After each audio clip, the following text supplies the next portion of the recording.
हमने भगत सिंह को और बाबा साहब अंबेडकर को अपना आदर्श माना है। भगत सिंह ने कहा था कि मेरा मकसद केवल अंग्रेजों को देश से बाहर निकालना नहीं है,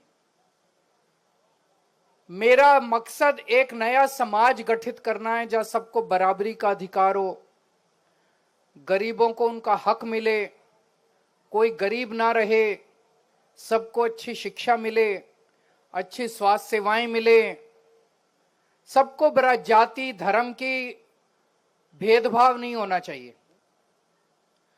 उन्होंने कहा था कि अगर हमने ऐसे समाज का निर्माण नहीं किया तो अंग्रेजों के बाद ये गोरे अंग्रेज चले जाएंगे और काले अंग्रेज आके बैठ जाएंगे। उनको पता था कि ये होने वाला है। सोचो, उन्होंने 100 साल पहले बोल दिया था और आज हमारे देश के अंदर वही हो रहा है। जो जो सपने स्वतंत्रता सेनानियों के मन में थे और जिन सपनों के लिए उन लोगों ने अपनी जान की कुर्बानी दे दी, इतने अत्याचार बर्दाश्त किए, आज उनका एक भी सपना पूरा नहीं हो रहा। एक भी उल्टी दिशा में गंगा बहनी चालू हो गई है। मैं आपको एक छोटा सा उदाहरण देना चाहता हूं। बस बात बहुत छोटी है लेकिन संकेत बहुत बड़ा है।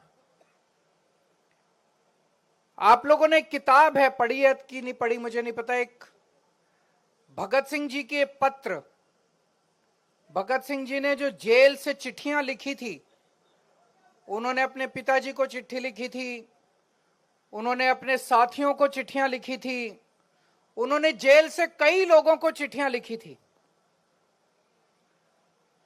और वो चिट्ठियां जेल से जब बाहर जाती थी तो बकायदा अंग्रेज अधिकारी उसको सेंसर करके पढ़ के और फिर बाहर भेजते थे। और उन चिट्ठियों को अगर आप पढ़ें तो उसमें काफी विस्फोटक मटेरियल होता था, अंग्रेजों के खिलाफ काफी कुछ लिखा होता था। फिर भी अंग्रेज उन चिट्ठियों को उसके साथियों, उनके साथियों के पास भी भेजते थे, पिताजी के पास भी भेजते थे, उनके रिश्तेदारों के पास भी भेजते थे। जब मैं जेल गया, मैंने एक चिट्ठी लिखी एलजी साहब को, 2 लाइन की चिट्ठी। जब मैं जेल में था, मैं मुख्यमंत्री था, मैंने इस्तीफा नहीं दिया था।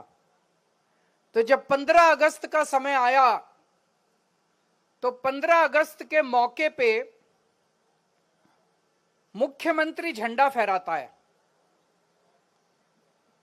तो मुझे चिंता हुई कि 15 अगस्त को इस बार कौन झंडा फहराएगा।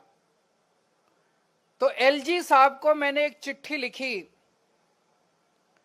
कि एलजी साहब, इस बार 15 अगस्त को चूंकि मैं जेल में हूं, मैं झंडा नहीं फहरा पाऊंगा, इसलिए हमारी मंत्री आतिशी जी को झंडा फहराने के लिए इजाजत दी जाए। बस, इसमें तो कोई आतंकवाद नहीं है, इसमें तो कोई मैं भड़का नहीं रहा किसी को, कोई गलत बात नहीं है इसमें। तो ये सिंपल सी चिट्ठी थी। ये चिट्ठी मैंने जेल के सुपरिंटेंडेंट को दे दी। मैंने कहा जी इसको देख लो, चिट्ठी को वेट कर लो, सेंसर कर लो और एलजी साहब तक पहुंचा दो। वो चिट्ठी एलजी साहब को नहीं पहुंचाई गई और मेरे को अगले दिन शो कॉज नोटिस मिला कि आपको हिम्मत कैसे हो गई ऐसी चिट्ठी लिखने की, क्यों ना शो कॉज कर दिए मिला कि क्यों ना आपकी जेल में मिलने वाली सुविधाएं बंद कर दी जाएं। मैं सोच रहा था यार, इसलिए आजादी की लड़ाई लड़ी थी क्या? अंग्रेजों ने भगत सिंह जी को हर किस्म की चिट्ठी लिखने की आजादी दी। सारी चिट्ठियां पढ़ना, वो किताब बड़ी शानदार, मैंने जेल में पढ़ी थी भगत सिंह की चिट्ठियों की किताब, जो उन्होंने जेल से चिट्ठियां लिखी थी बाहर। उनको सारी चिट्ठियां लिखने की आजादी अंग्रेजों ने दी थी। मैं 2 लाइन की चिट्ठी मैंने एलजी साहब को लिखी, वो भी एक तरह से फॉर्मेलिटी वाली चिट्ठी थी। उस चिट्ठी के एवज में मेरे को शो कॉज नोटिस जारी कर दिया। अरे तो तुम तो अंग्रेजों से भी बदतर हो यार। क्या इसलिए देश की आजादी लड़ी थी? आज भगत सिंह की आत्मा अगर आसमान में होगी तो वो क्या सोच रही होगी, आंसू बहा रही होगी भगत सिंह की। इसीलिए मैं फांसी चढ़ा था। भगत सिंह सोच रहे होंगे, इसीलिए फांसी चढ़ा था मैं। हमारे पार्टी ने निर्णय लिया कि हमारे 2 आदर्श हैं, बाबा साहब अंबेडकर और शहीद आजम भगत सिंह, हमने मेरे घर पे, जहां मैं कमरे में बैठता हूं, मेरे घर पे भी जितने लोग आते हैं दोनों की फोटो लगी हुई है। घर पे भी जितने हमारे दिल्ली सरकार में दफ्तर थे सबके ऊपर उनकी फोटो थी। पंजाब में जितने दफ्तर हैं सब में, हर दफ्तर में भगवंत मान साहब के, सारे मंत्रियों के सारे दफ्तरों के अंदर उन दोनों की तस्वीरें हैं। दिल्ली में सरकार बनने के बाद सबसे पहला काम नई सरकार ने क्या किया?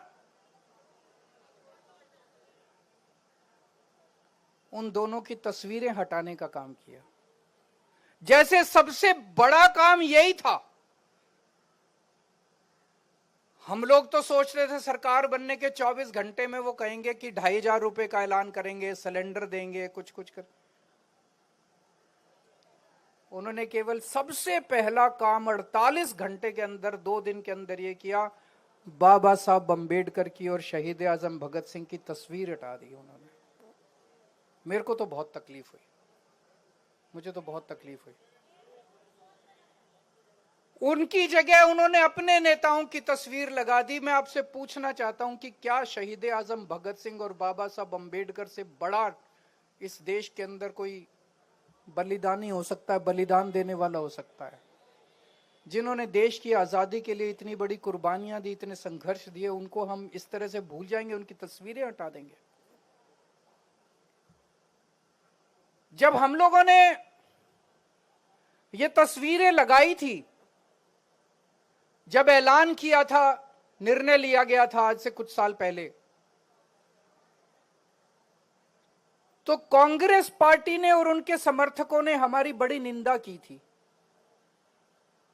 उन्होंने कहा था इन्होंने गांधी जी की तस्वीर नहीं लगाई, गांधी जी का अपमान किया, गांधी जी की तस्वीर नहीं लगाई। लेकिन जब बीजेपी वालों ने इन दोनों की तस्वीरें हटाई तो कांग्रेस कुछ नहीं बोली। मुझे बड़ी तकलीफ हुई। तो उनको ना तो गांधी जी से प्यार है ना इनसे प्यार है। ये तो घालमेल चल रहा है इन दोनों के बीच में, है कि नहीं है? इनको किसी से प्यार नहीं है। एक शब्द नहीं कांग्रेस वालों ने बोला, कांग्रेस के समर्थकों ने बोला कि बीजेपी गलत कर रही है। अभी मैं जब आया, सोशल मीडिया पे, ट्विटर पे एक वीडियो देख रहा था मैं। उस वीडियो में एक महिला बस में चढ़ी अभी, और उसने कंडक्टर से पिंक टिकट मांगी। कंडक्टर ने देने से मना कर दिया। कंडक्टर ने बोला कि हमें ऊपर से आदेश आया है कि जिन जिन महिलाओं के पास फोन है उनको टिकट नहीं देनी, वो फोन पे ऐप डाउनलोड करके ऐप से टिकट ले ले। कितनी महिलाएं ऐप डाउनलोड करेंगे?